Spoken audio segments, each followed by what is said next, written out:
Hello and welcome to this very special edition of Channel 51 News. And the reason it is we are going to explore possibly one of the most difficult and most interesting stories that you will ever come across. And it is in real life, in real time, with real people.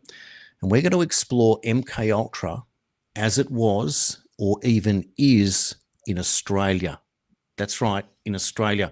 Now, those who've been following me over the years know that I have interviewed Fiona Barnett many times, and she is possibly the most well-known of Australians who have suffered under MK Ultra and the PTSD that comes from it. And that's just to touch and scratch the surface, but it goes a lot deeper and a lot further. And the purpose now is to explore others who are coming forward wanting to tell their stories. Now, in a moment, I'm going to introduce you to not one, but two people, Joe Gillies and Doug McIntyre. We're going to hear their stories. But first, I'm going to show you how historically this has now been acknowledged in Australia, MK Ultra. This article from August 2021, written by Joey Watson, academic papers from the 1960s reveal how a CIA-funded mind control program came to Australia. In the article, he names, and it's very important, you're going to remember these names are going to come up a lot, Dr. Martin Orne. There you go, psychiatrist. There's one. Now, from the article, US intelligence concluded that the communists must be hypnotizing the soldiers. Alarmed, they decided that they needed to develop similar capabilities. This spurred the creation of MK Ultra. It was, says Mr. Kinzer, a project to find ways for the CIA to seize control of the minds of other people. Over 100 experimental projects were set up under MK Ultra. The project's titles included phrases like aspects of magician's art useful in covert operations or sleep research and behavioral modification. Kinzer says that those working on MK Ultra experiments, often under extreme secrecy, would push ethical boundaries in the name of national security. Well, this name comes up as well in the article, Dr. Peter Sheehan. And I'll tell you what, our guests will be able to shed light on him. Also from the article, in another example, the CIA-funded experiments at a psychiatric hospital in Montreal, Canada, directed by the controversial Professor Donald Ewan Cameron. Many refer to him as Ewan. Professor Cameron's psychic driving involved subjecting drugged, sleep-deprived patients to continuously read audio messages on loop tape. Years later, a Senate hearing on MK Ultra concluded that some of these experiments represented a fundamental disregard for the value of human life. All right, getting that now all on the record. And of course, last week you would have seen probably the world's most famous MK Ultra victim in Kathy O'Brien was on this channel as well. We also had Dr. John Brady, forensic psychiatrist or psychologist, I should say, who confirmed that MK Ultra is in the science. It is all there. And he talked about mind control, even as much as linking up to Sirhan Sirhan through a different type of approach, who was the man who was convicted of murdering RFK. So let's put all that together. Let me now introduce you to my two guests for this hour. Firstly, I'm going to tell you about Joe Gillies. After her intelligence agency father died in a plane crash in the early 60s, Joe immigrated to Nassau, Bahamas with her mother and brother at around age 4. Nassau was not as idyllic as everyone thinks, especially when you're targeted as an individual.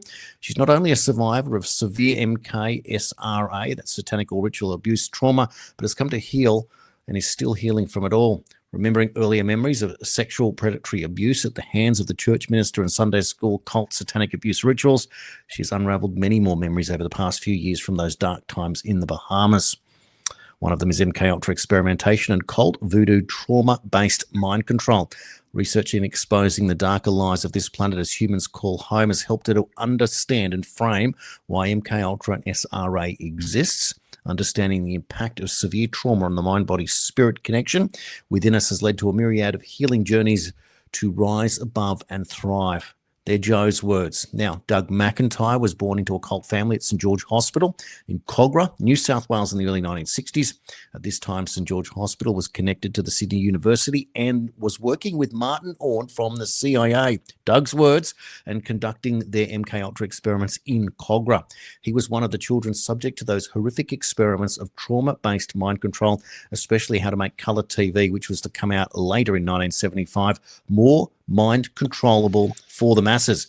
Just scratching the surface, let me bring in both of my guests right now. Here they come, Joe and Doug. Welcome, and thanks for joining me today on Channel 51. Thank you. Nice to be here, Jason.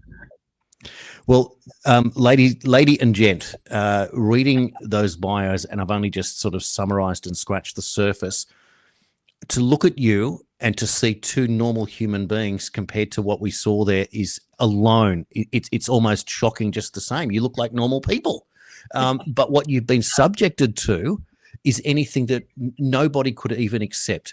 How then can you mingle in the world in real time and tell this story and not the shutters to go down when you meet people in real life, Joe?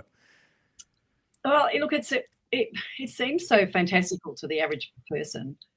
I mean, when I started uncovering the memories, which became very strong, even to myself, I'm going, did that really happen? But, and that also too led down a rabbit hole of what the police did was to deny any of this stuff had happened, and they called it false witness syndrome. And that's when I realized, they're really trying to cover this up. And so when the memories come out, you have to actually face the memories in order to reframe them and heal them, because otherwise they stay trapped in your body. Because there's a book that both Doug and myself have read, The Body Keeps Score, and it's a brilliant book, and it literally talks about the impact of trauma on the body. And so the body's very clever at bringing it up. And I always know when a memory's about to come because something comes up in my body and I'm like, oh, God, here we go again. So, how, I suppose, Doug, it's like our vocation has kept us completely sane. It's kept us with a purpose, with a goal, because I have a passion for architecture and I love it. And it's literally been my kind of saving grace. But I think, if you've got people out there sharing this stuff, and what it's done for me is I'm now able to see who in our politicians, who in our people who are, based respectable people in society are disassociating. And I literally every second person, and there'd be a lot of people I went to university with, and I look at them now and they're just, you can see the look. We call it the disassociative look. And they have no idea that this stuff has happened to them. They live their life on autopilot, and they have their traumas, and they have their carefully constructed cages of total distrust to anybody. A lot of them become very high-level, high-functioning narcissists, and they literally cause absolute hell for those who live around them, very close to them.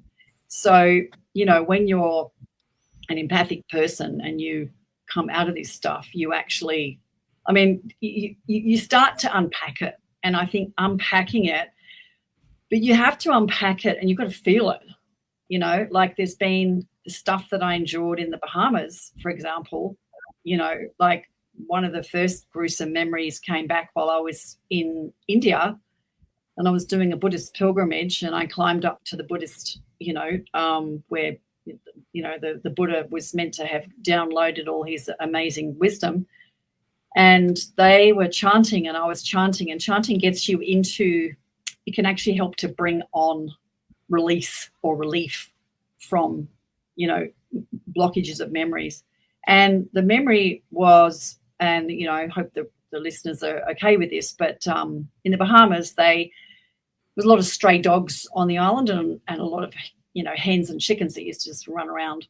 And so they didn't really like the dogs, and they would literally string them up in Sunday school, and they would torture them and slowly, and then they would behead them in front of us. And we were a small group of kindergarten kids, but that was not just those, the expat kids, it was also the local kids as well. So that memory, and it's really interesting because like now, if anyone tries to hurt an animal or a dog in front of me, it's like this super power comes out and I just want to take them out.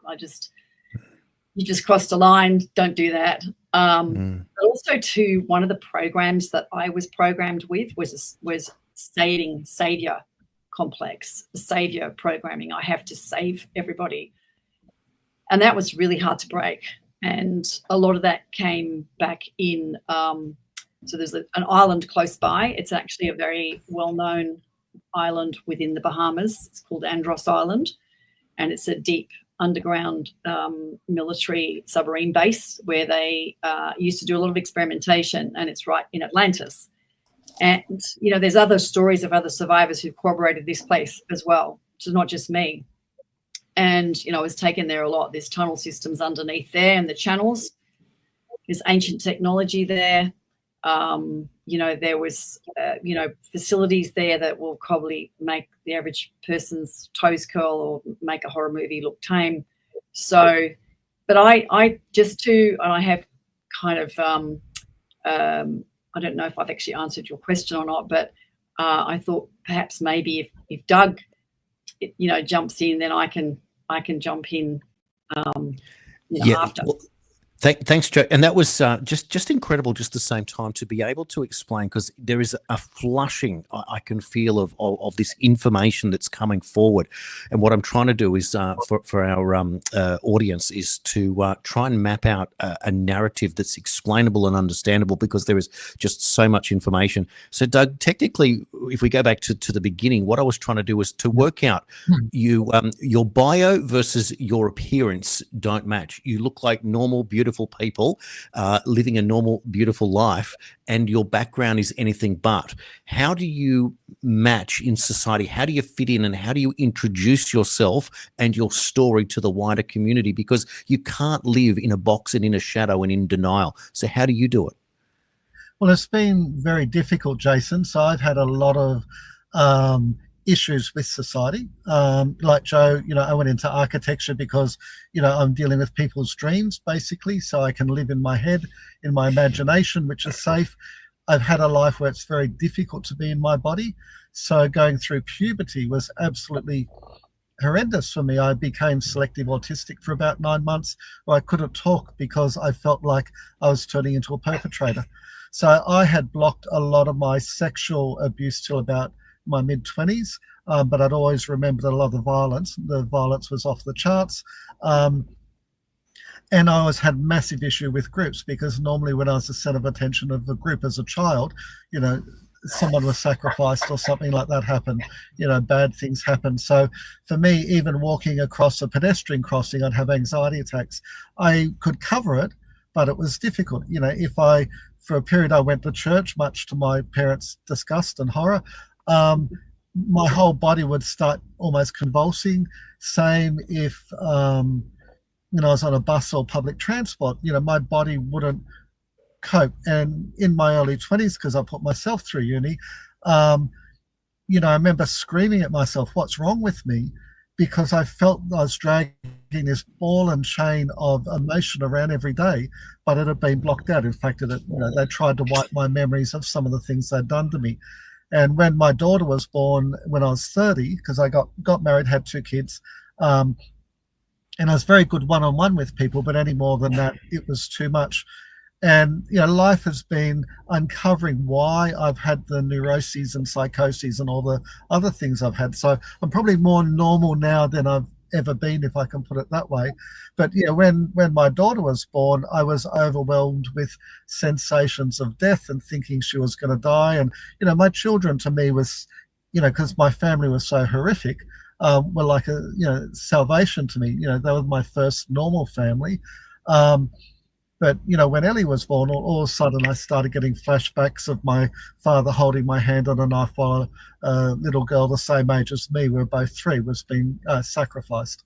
And so then, you know, that was horrific when that came out. And for about 3 months, I felt like I was going totally insane. I went to a group of survivors of child abuse, ASCA, Liz Mulliner, I think, ran it at the time, who was a major casting agent in Sydney, and she was really good. But a woman came up to me at that meeting and said, did I have dissociative identity disorder? And I said, well, what's that? And as she explained it to me, I ran from the room virtually screaming, ran to the bathroom, almost passed out, almost threw up, almost shit myself, everything at once, shaking uncontrollably, sweating, and that was the first time that someone had actually started to connect the dots. As I said, for the next 3 to 6 months, I was very touch and go. I felt like I was hanging by a thread. I found a therapist who could help me with, as Joe's mentioned, disassociation. And over the next 10 years, I was able to slowly work through my dissociative states and start to bring some cohesion back and start to integrate the parts of myself that had been fragmented through the trauma. Now I can go back into the memories where they purposely, intentionally, and willfully fragmented me, where I was brutally raped with rods, with men, with all sorts of things, suffocated, all the MK Ultra stuff, where they learn all about trauma-based mind control. And if we think of TV and media and everything these days, most people now see something like 10,000 murders, and our bodies don't recognize what's real and what's not. And so this is part of the program of traumatizing us without us, under the guise of entertainment, in a sense. So that was sort of the beginning of my journey, but it's been I know for me, and Joe will answer for herself, but for me, my trauma has been so severe, I have to deal with it, because if I don't deal with it, I go under. It's not like I can put things off. So I normally have stages where I'll go through an intensive few years of dealing with things, and then I'll have a break, and then more years. And I do a whole range of modalities. Both of us have explored psychedelics quite successfully. So that's sort of in a nutshell how things started for me. If you would like to watch the entire interview with Joe Gillies and Doug McIntyre, please go over to channel51.com.au and become a paid subscriber, either for a year at $51 this month or for just $7.50 for 1 month.